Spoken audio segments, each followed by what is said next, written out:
another one of my heroes, Michelle Malkin, author of Culture of Corruption, who just got done speaking here at Right Online.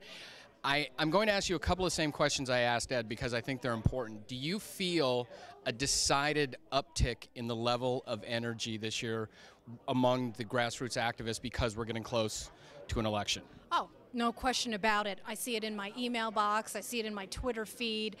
There's a huge amount of electricity around some of the outside the Beltway establishment, conservative candidates and figures. And I think that's going to be the defining leitmotif, of the next year leading up to the election. And so I think the core question heading into 2012 is, will there be a unifying around a single fiscal conservative candidate? Can it hold? Will there be a viable coalition, a Reagan-style coalition with social cons? And will it be enough, and will it be in time to prevent another McCain 2.0 from botching this election? Well, you brought up something, you said fiscal conservative there. So does that mean that as conservatives, if we get a true, really good fiscal conservative candidate, we push the other stuff aside and try to ignore that? Oh, no.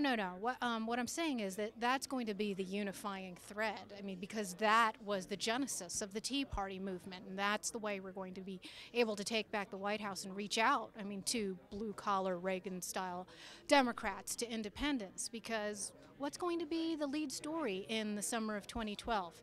What are the gas prices? What is the jobless rate? And will the American people realize by then just how abysmal the failure, all of these massive government interventions and expenditures have been throughout the Obama tenure? That's the defining issue. Now, I'm not saying that these others are to be subverted or secondary. National security, foreign policy, social conservative issues, all of those are important to me. Obviously, if you don't start with policies that prevent the undermining of the family and local control, what is the Republican Party for if it doesn't stand for those kind of things? But what's at the forefront? What's on the radar screen? What is going to be that issue that not only unifies the entire right, but is able to broaden the coalition so that we can be a winning majority?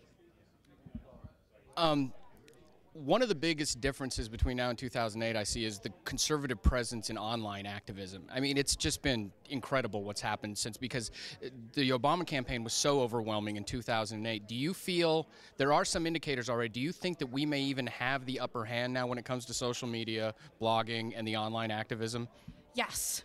Yes, and yes. And you've been a role model in Twitter and getting so many prominent conservative figures to understand the power that this medium has, not just as a vanity tool, which is how it's still, even to this day, I think, mostly perceived by establishment, but as an organizing tool. And I think that conservatives in the Tea Party movement understood that, and the Tea Party movement, as we know it now, would have never existed without the advent of Twitter and Facebook. And obviously, Sarah Palin understands that. Look, she hiccups on Facebook, and it's a national story, it's a national headline. She misspells things, and it's a global headline. I'm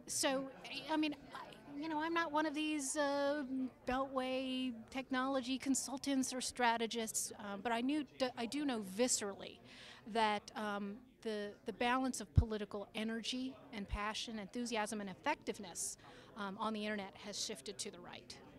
One last question for you.